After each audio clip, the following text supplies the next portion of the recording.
shumë të aktorë. Pavarësisht se edhe ato investojnë burime nga ana e tyre në vitin vit, praktikisht është kthyer thjesht një proces rutinë tani. E fundit fare, ku mund të gjejmë ne një vlerësim më objektiv sa i takon procesit të zgjedhjeve, në cilin raport? Pra, cilat janë ato organizata, ose ata organizma, ose ata profesionistë, po them që mund të prodhojnë një raport më të besueshëm, më afër të besueshmës? Ka disa organizata që organizata shoqërisë civile, nuk e dim nëse janë të njëjtat pas vitit, por ka organizata mediatike së byrë të cilat kanë prodhuar raporte të vazhduesve, të cilat kanë qenë Instituti për Mediacion dhe Demokraci në vitin 2021, ka vazhdimisht organizata shoqërisë civile të cilët në një distancë prej 2 muajsh të zgjedhje prodhojnë një raport të vazhduesve të tyre, dhe që mendoj që janë shumë më tepër, shumë të sakta, shumë më profesionale. Në gjetjet e tyre dhe në raportimin e atyre gjetjeve. Qartë. Rezarta, unë të falenderoj për bisedën edhe për opinionet. Falenderit. Ishte kënaqësi. Falenderit për bërë bisedës të teknikë. Ishim me analistën politike Rezarta Caushaj, komentuam në fakt përfundimin e procesit zgjedhor të 11 majit 2025, votim plus numërim zgjedhjesh, së bashku me problematikat që e kanë shoqëruar atë, sidomos sa bëhet fjalë për votën e diasporës që u aplikua për herë të parë në zgjedhjet e këtij viti të 11 majit. Do të shkëputemi dhe do të rikthehemi vetëm pas pak. Mirë, jemi rikthyer në pjesën e fundit të aktualitet për ditën e sotme. Do të shmangemi nga tensioni politik dhe nga zhvillimet politike të ditës për të marrë me një zhvillim mjaft interesant, me një lajm mjaft interesant, sepse Gjirokastra, qyteti ynë i gurt, është pasqyruar në revistën prestigjioze të udhëtimeve Islands si një destinacion shumë i bukur turistik. Është promovuar pra. Për të folur pikërisht për këtë gjë, unë kam kënaqësinë që të kem të ftuar në lidhje të drejtë për drejtë zotin Aristotel Petro, pronari Radio Televizionit Alpo në Gjirokastër dhe gjithashtu i Hotel Number 1 po në Gjirokastër. Zoti Aristotel, shumë kënaqësi që jemi së bashku. Përshëndetje dhe juve. Kënaqësi që jemi në këtë intervistë bashkë. Edhe si që thash edhe në fillim, është kënaqësi kur gjejmë pak minuta dhe shmangemi nga tensioni përditshëm politik që për hir të së vërtetës është i pashmangshëm për të folur për gjëra të bukura, në rastin konkret për të folur për Gjirokastrën. Tani, çfarë rëndësie ka pasqyrimi që bëhet her pas here i qyteteve të Shqipërisë, i destinacioneve turistike të Shqipërisë, në rastin konkret i qytetit të Gjirokastrës, në shumë revista prestigjioze, në rastin konkret për shembull në revistën Islands? Është shumë gjë interesante dhe madje shfaqet një realitet i cili kur vjen nga afër është edhe më madhështor se saj. Gjirokastra është vërtet një qytet që ja vlen të vizitohet jo vetëm nga të huajt, por edhe nga vendasit, për arsye se ka një histori shumë të madhe dhe të shtrirë në një kohë shumë të gjatë. Nuk duhet të harrojmë që dikur Firo i Epirit këtu ka bërë një nga kryeqendrat e tij, Antigone, e cila është vetëm 12 kilometra larg nga Gjirokastra, është përballë Gjirokastrës, domethënë, një zonë të mrekullueshme me një klimë të mrekullueshme ku ata kanë ditur se çfarë kanë bërë. Mirë, po nuk është vetëm ai civilizim që ka qenë para 2300 vjetësh e mos më herët, por Gjirokastra ka edhe vende të tjera të cilat nuk niten as nga. Në fakt, përpara se të shkojmë tek vendet që nuk njihen, se duaj që t'i kushtojmë, po them, një minutazh pak më të zgjeruar pikërisht vendeve që nuk njihen, se është mjaft interesante. Unë dua të ngelem pak tek promovimi që Gjirokastrës i është bërë në këtë revistë apo në revista të tjera. Në fakt, a e ndihmon turizmin në Gjirokastër, po them kështu, apo njohjen e mëtejshme ndërkombëtare të këtij qyteti, promovimi që i bëhet në këto sajte? Sigurisht që promovimi është baza e ndihmës për një biznes ose për një qytet që kërkon të tregojë ato vërtet apo dukurit e saj që ka të historisë dhe ato mrekullitë e natyrës së vet. Kështu që Gjirokastra e plotson këto kritere, është një qytet i ndërtuar, po i rindërtuar në periudhën e kohës Ali Pashës, sepse shumë njerëz e ngatrojnë, është një qytet i otoman, por Gjirokastra nuk është qytet otoman, është i periudhës që otomanët fundonin, por i bën edhe i filluar, sigurisht që filloi të rindërtohej kalaja në kohën e Ali Pashës, dhe kështu filloi të shtrihej gjithë qyteti në këtë pozicion, ku është sot me shtëpi të mbi 200 sa vjeçare, por ideja është që duhet të thimë që Gjirokastra ka një shtirje më të gjerë. Në fillim ka qenë Antigonea, pastaj zona e Karviqit, ka qenë një tjetër kryeqendër apo e Zhlatit, aty që qafa e Skërpitit, madje më pas do themi edhe qendra të tjera akoma më të vjetra të cilat nuk hidhen, po do të cekim këtë tema tjetër. Po mirë, turistët çfarë mendojnë, meqense ti ke edhe një hotel para që ofron shërbim dhe ke të bësh me turistët në baza ditore, kam përshtypjen. Çfarë mendojnë turistët, sidomos të huajt për Gjirokastrën? Çfarë përshtypjesh kanë?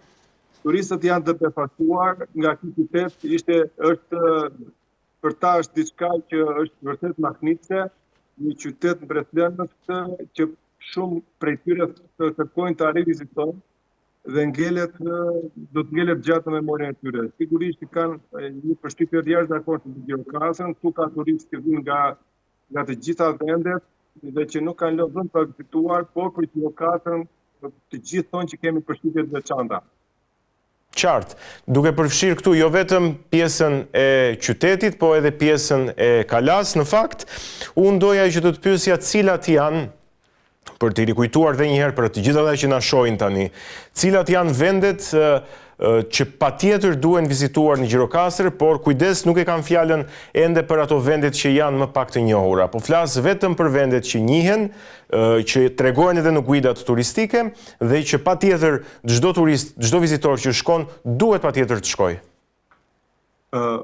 Për momentin guidat ose vendet ku njerëzit po i çojnë më së shumti fillojnë nga kalaja e para, sigurisht është pazari vjetër, qendra historike e Gjirokastrës, pastaj është Muzeu Etnografi ose ish shtëpia e Enver Hoxhës, pikërisht kjo që është në ekran, dhe përfundon tek shtëpia Muzeu e Kadares, e cila ndodhet shumë afër nesh, afër hotelit tonë. Dhe janë dhe disa vende të tjera ose rrugët të cilat dhe ato kanë karakteristikën e vete, po t'i shikosh e të ndjekësh të gjithë ecja në për rrugën Gjirokastrës është sikur të jesh brenda një muzeu gjigant, dhe kështu që bën një atraksion më të madh. Por nëse do flasim për vendet e pa eksploruara, kemi vende të tregojmë dhe shumë të tjera. Në fakt, dua të ndalemi pak tani tek vendet e pa eksploruara, pra vendet që shumë pak i njohin, besoj ata që jetojnë në Gjirokastër, ndoshta si puna juaj, po ne të tjerët nuk e dim që ekzistojnë, apo thjesht i kemi dëgjuar, po nuk kemi shkuar. Po, në fillim do të tregoj për vendet që edhe njëjtën që dhe shkojnë po më rrallë, sepse ka turistë që rrinë dhe 2 ditë, edhe u tepron ku atë shkojnë dhe në Antigone për shembull, te qyteti madhështor i Piros dhe Epirit, por edhe në është larg, sa larg është Antigoneja nga Gjirokastra? Është vetëm 12 kilometra, rreth 15 minuta, jo më shumë. Po. Sepse është pak malore, por nuk është më shumë se 15 minuta larg. Pastaj kemi Labogon e Kryqit. Labova është rreth 22 kilometra nga Gjirokastra, dhe është një nga kishat më të vjetra ende funksionale të botës, që ka planeti jonë. Është e kohës të Justinianit, dhe është një nga kishat siç thash më të vjetra që është ende funksionale, me gjithë ato rindërtimet e tyre, ka ruajtur autenticitetin e saj, dhe është ende funksionale, pra është një kuriozitet më vete që edhe vizitohet. Por nëse midis të tjera, do të them që Gjirokastra ka mbi 10 kështjella, të cilat janë të njohura, nuk është vetëm kalaja e madhështore e Gjirokastrës. Mbi 10 kështjella? Po. Po ku gjenden këto? Ajo e Melanit, kalaja e Kardicit, kalaja e Zhulatit e shumë të tjera, për fat keq që disa prej të cilave nuk janë mirëmbajtur, por disave ju janë hequr dhe butët e Melit, se kalaja e Zhulatit për shembull janë si gjendjet nami fare, por do të shkojmë në një tjetër. Në fakt, jo, përpara se të kaloni tek destinacion tjetër, të ngelemi tek këto kështjellat, 10 kështjellat që ju thatë, këto nuk janë të gjitha të vizitueshme, pra, edhe kam pyetjen shumë sinqerisht sepse unë jam tip që zakonisht shkoj në sajte turistike dhe më pëlqen që t'i vizitoj, t'i gjymoj, t'i kërkoj ku janë. Nuk janë të vizitueshme, për arsye sepse disa nuk kanë asnjë. Për shembull, kalaja e Shën Triadës, që është shumë afër Gjirokastës, vetëm 3 kilometra nga Gjirokastra, aty ku janë antenat e transmetimit të televizioneve që shikojnë Gjirokastën, por aty nuk ka rrugë për të shkuar vizitorët në rastar, dhe po kështu edhe në disa të tjera. Megjithatë, Melani mund të ketë një rrugë, me pak rregullime mund të shkohet. Në Gabov të Kryqit, aty rruga është edhe mund të rregullohet diçka, edhe mund të shkohet, edhe aty është një kështjellë. Në Kardic që edhe aty me pak investim mund të rregullohet ato rrugët që mund të çojnë aty. Problemi është që këto kështjella të shtohen në pikat e vizituesme të Gjirokastës, që për fat keq tashmë ende nuk avontuar. Qartë, po në vazhdim të po themi sajteve të tjera që janë pak të njohura, por shumë interesante? Shumë interesante dhe mos thoni pa njohur fare, është qytetërimi i Piriut, quhet, është një qytetërim për të fshatit Zhulat. Ndjes, mund ta përsërisni edhe një herë se nuk e dëgjova mirë këtu në studio? Është qytetërimi i Piriut. Ky është një lajm i veçantë që do të ju e keni për herë të parë televizionet të Tiranës. Po? Për arsye se askush nuk ka përmendur. Qytetërimi i Piriut u ndodhi dhe rënoi atë një qytetërim shumë të hershëm, një qytetërim ndoshta 1510 para erës së re. Aty ndodhen themelët e një tjetër kështjelle dhe një tjetër qytetërimi i është ende i paqëruar dhe i panjohur për arkeologët shqiptar, por edhe për studiuesit apo vizituesët e tjerë. Është një vend të mesmalesh, e pamundur që dikush të shkojë aty në mjete apo me gjëra tjerë për vetë me këmbë, po me këmbë aty kërkon 3 orë të shkosh dhe është shumë. Në çfarë zone gjendet tamam këy, në cilën zonë? Të cilës malësi? Në Zhulat. Në Zhulat? Po, Zhulati ishte ku shkon te rruga e re Sarandës. Po. Qapa e Skërpitës, djathtas së Zhulati, apo Fushbardha, për te tyre ndodhet mali në të cilin sprehohet ky qytetërim shumë antik, ku aty muret e këtyre janë të tipit heksagonal, pra që tregojnë një lashtësi shumë të madhe, një periudhë të viteve 1500 dhe më tej para erës së re. Pra bëhet fjalë për një qytetëri madje përpara Ilir. Ndoshta edhe përpara Ilir, po termi Ilir shpesh keq kuptohet, është një temë shumë e gjerë, pasi duke qenë se unë në televizion nalt po bëj emisione historike, jam shumë informuar edhe në këtë drejtim, por kjo i takon një çështje tjetër, sepse termi Ilir është çështje e gjerë që përfshin një kohë shumë të gjatë. Qartë. Ju përmendet shumë sajte turistike dhe Gjirokastra për hir të së vërtetës është e mbushur plot e përplot me vende interesante që ja vlejnë të vizitohen në fakt. Disa njihen, disa vizitohen dendur, shumë, disa të tjera që ju thatë njihen më pak, disa të tjera janë të pa aksesueshme përmes rrugëve dhe i njohin vetëm ata që kanë interes mbi historinë apo mbi arkeologjin.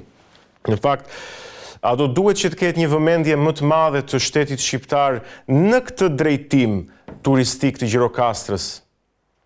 Është shumë e nevojshme që të ketë një drejtim të paktën për Gjirokastrën në zhvillimin e këtyre sajteve të pa njohura, pasi në Gjirokastër dhe një javë të rritë nuk i shikon dhe nuk i shikon do të gjitha këto sajte të cilat ekzistojnë këtu.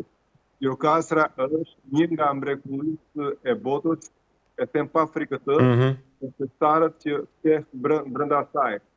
nuk është e rastishme dhe gjendja me gjithë rrethin e Gjirokastrës e 10 festareve me tonelata arë, kurse kështu pa frikfare, ka tregon që këtu ka qenë një civilizim shumë i zhvilluar në shumë kohra. Qartë. Në fakt, për ta përmbledhur, për një turist që vjen në Gjirokastër dhe e merr përvojën e Gjirokastrës, po themi përmes rrugicave që ju i përshkruat si një muze të madh kur lëviz nëpër to, përmes kalas, përmes ushqimit, përmes mikpritjes, se janë edhe këto elementet e tjera, nuk janë vetëm aspektet e jashtme të ndërtesave të rrugëve, po janë edhe aspektet njerëzore, pra. A është Gjirokastra edhe në kuptimin njerëzor të fjalës një thesar për turistët? Është shumë e vërtetë një thesar për turistët, po të gjitha një thesar të flet një shqiptar, i cili duhet të fokusohet edhe pak më tepër tek anët e panjohura të Gjirokastrës. Ka shumë për të bërë, sigurisht që deri tani është bërë diçka, por gjithsesi ja vlen që të investohet edhe më shumë në Gjirokastër. Qartë, edhe besoj me përfundimin e muajit maj, besoj nis edhe sezoni turistik, shtohen numrat e turistëve që vinë, që e vizitojnë, besoj apo jo? Po sigurisht, turizmi tashmë ka filluar, kanë filluar grupet e para që tash në fund të majit, dhe qershori sigurisht ka edhe më shumë fluks, ka edhe më shumë ardhje. E kuptoj. Mirë, ky është lajmi mirë që Gjirokastra dhe jo vetëm se zakonisht, zoti Aristotel, kur flasim për turizmin në Shqipëri, flasim për turizmin bregdetar. Mirë po harojmë që Shqipëria ka edhe vende shumë të bukura që mund të zhvillosh edhe turizëm të një natyre tjetër dhe Gjirokastra e përfaqëson më së miri këtë aspekt të Shqipërisë tjetër turistike përveç asaj bregdetare, kam përshtypjen. Po, ne kemi turizmin malor, ne kemi haruar përfaqësuar zonën e Zagorijës, Po. Cili është një thesar më vete, zona e Lunxherit gjithashtu, janë vende të mrekullueshme, të cilat ngelesh i befasuar nga natyra në të cilën njerëzit ndodhen. Është një tjetër natyrë, njerëzit duket sikur jetojnë sikur janë direkt tek vendi parajsit. Shumë e vërtet. Mirë, ishte kënaqësi që të pata në këtë bisedë drejt për drejt. Gjirokastra është vërtet thesar, jo vetëm shqiptar, por edhe botror, dhe jemi gjithë krenar për këtë qytet dhe për atë se çfarë bëhet aty gjatë sezonit turistik. Unë të falenderoj shumë. Faleminderit, respekte për punën tuaj. Mirë, ishim me zotin Aristotel Petro nga Radio Televizioni Alpo Gjirokastër dhe Hotel No. 1